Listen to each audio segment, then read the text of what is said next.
Okay, it's 4:30. I'll call this meeting to order. I'd like to start by acknowledging that this meeting is respectfully held on the traditional territory of the Sycos First Nation, on whose land we live, work, and play. We have an agenda circulated. I would like to switch items 3 and 4, if that's okay with everybody. Any additions or deletions? Seeing none, all in favor? How are you? Yes, I am. Okay. Item 4 is the Vanderhoof International Airshow Society request for letters of support. Did you want to speak to this, Rod? Or want me to speak to it? Just the Vanderhoof International Airshow would like the district's support for applications to Destination BC, NDIT. There's about 4 or 5 other, about 4 funding options. And most of those applications will not have any impact on any applications that the district may have or may desire for the 100th anniversary celebration. Is the only one that that would be impacted would be an application to NKDF. So problem to Destination BC, no problem to NKDF or NDIT for the gaming grant.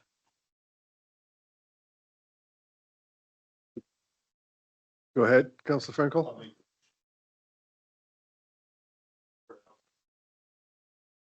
Can you turn your mic on and make that motion? Yes, I can. I'd like to move that motion that we support the letters or letters of support for the Vanderhoof Airshow. I'll second it. Okay, is that including the NKDF or excluding the NKDF? Including. Because we have a policy that, yeah, let's maybe just check that quickly. I believe our policy says, but we could change the resolution that if it's in competition with one of our applications, then we don't support it. But I have to check right now. Sorry, are we in competition yet? NKDF, not yet, no. So the resolution can be that we support it pending finding out if we're applying for NKDF. But supporting to all the other. Yeah. Mm-hmm. Good with that? Yep. All in favor? Carried. Could I ask a question while they're here? I know it's probably not, it's out of practice, but where do we start to support you in military for 100 years? How do we help with that? You need a microphone. No, Paul. sorry, I meant like when we start to apply for the 100-year show, and I'm not trying to get involved with your show, but if you're trying to get the snowboards, is there a letter of support that would come for that later or no? Sorry, Yeah. Paul. Okay, You need a microphone because it's being, you're not audible without. sorry, I screwed it up. It's turned on. It's just once it comes on, it'll go. It Yeah. will, there you go.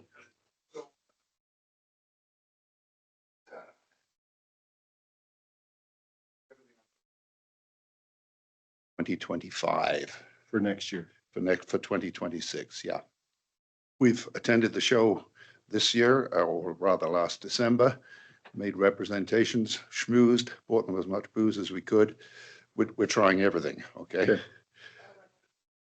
We do have a few technical difficulties in that their requirements for runway length have increased since we had them last time. So we're about 700 meters short for their requirement. But basically it's up to them and up to the pilots as to what length of runway they can accept. And even with letters of support, I don't think that's going to help with the military, unfortunately. We do the best we can. Okay, thanks. Okay, all right, thanks. Perfect. Okay. Moving on to item 3, 2025 budget. And again,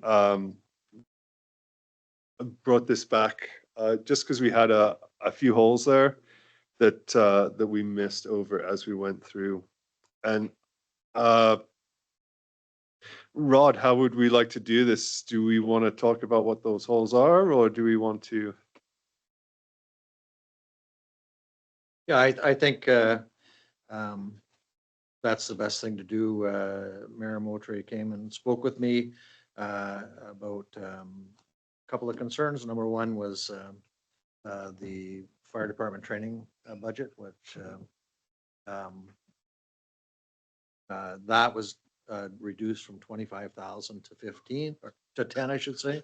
So it was reduced by 15,000, and they are saying that they need that 25,000 for the annual training budget. So how do we come up with that? And then this the second thing is of course is trying to stay even with the CPI. How do we not slide backwards CPI? So the past year it was 2.6, and our current position is only a 2% tax increase. So by raising it by the 0.6 to 2.6 in total, that generates $36,811.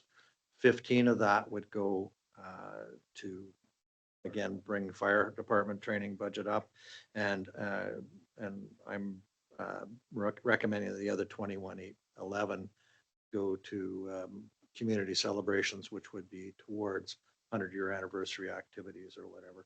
Otherwise, there's no money going in that. So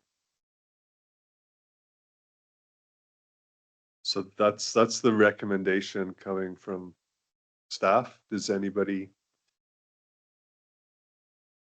So those are, Yeah, and I would just like to just have another look at I think it was 60,000 that was, or 52,000 that was allocated for the house next door to paint and do some buying new furniture and things like that. I would just like to have another look at that, because I think that I think, yeah, painting is minor, but it's serviceable. The house is serviceable. And I just think that I understand that that amount of money that's allocated to go to that, you know, perking up the house next door, which is perfectly functional, would equate to another 1% raise in taxes. And I'm not sure that's a priority right now. For me, it's not. I would just like to hear what the other folks have to say about that.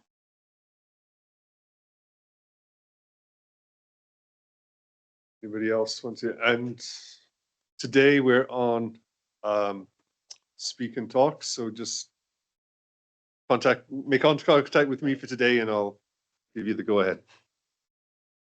Councillor Frankel. Yeah, I'm probably with Councillor Lozay. I think let's try to, you could manipulate this budget, and you could look at $30,000 to do next door, and then up the firefighting budget, and you don't have to go to 0.6. But I'm still good with the 2.6 if we need that too.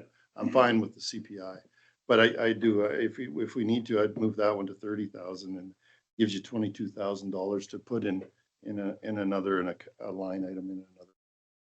That seems a little high, and we talked about that at budget, but it came back to us at that number. So, And you know, some of that stuff can be reviewed and moved around. I really think my caution is talking to other mayors. Projects are coming in way over what they've been budgeted at.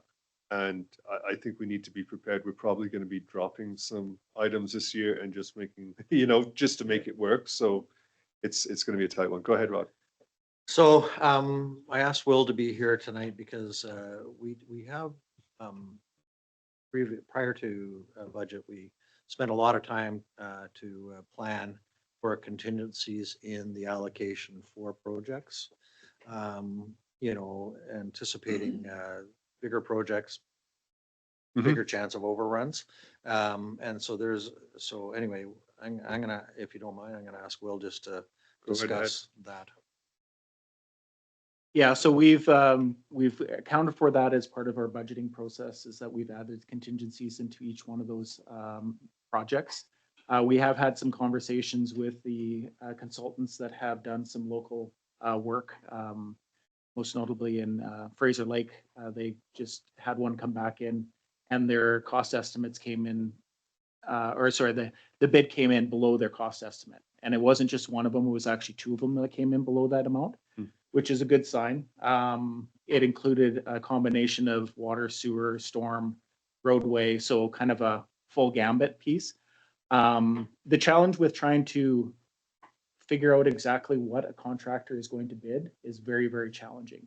And it would be better for us to kind of focus on staying where we're at as far as those budgets are concerned. And then we can come forward to you if it does have a cost overrun, and we can make a decision on a case by case matter. Because there's such a whole host of different ways that this comes in. I've seen them come in where the one of them is half the amount of what the budget is, and then the third bid that comes in is 3 times the amount of what your budget is. So it all depends on how busy they are. It all depends on how available the materials are. I know that there's concerns about tariffs and costs about bringing materials across the border. But the way that it's been going back and forth, there's no way that we're going to stay ahead of that. If we allocated $1 million towards contingencies, I don't know if we would actually stay ahead of it. It may be better for us to go out to market, find out what we get, Yeah. and then make the determination if we need to adjust the budget, or we have to shelve it and do it again the next year and carry that amount forward. So For sure. We did get some demolition costs come back, did we not? we had some that had come back. Most of that was for the budgeting purposes only, is all that Okay. we'd gotten at that time.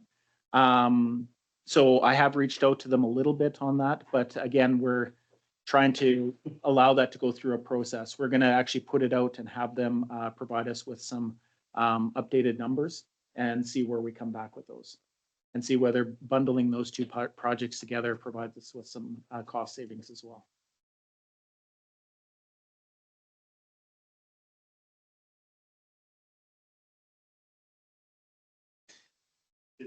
So there's a recommendation. 6. Can I add to Councilor Lawson's that we that? And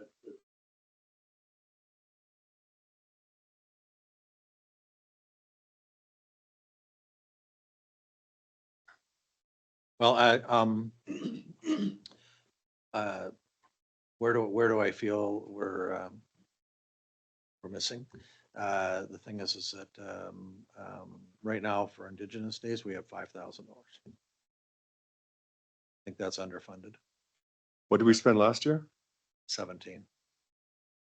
Including, that was including what? In kind. Yeah. But so that would. It all comes into overtime the and budget things though, like right? that to, Yeah. you know, but associated costs were 17.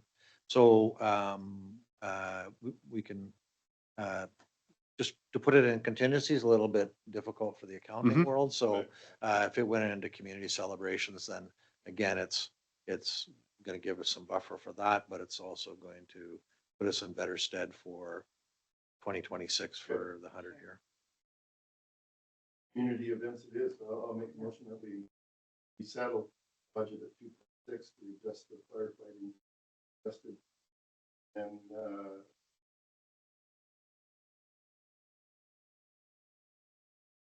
that's All in favor? Carried. With that, we're adjourned. when did we do the final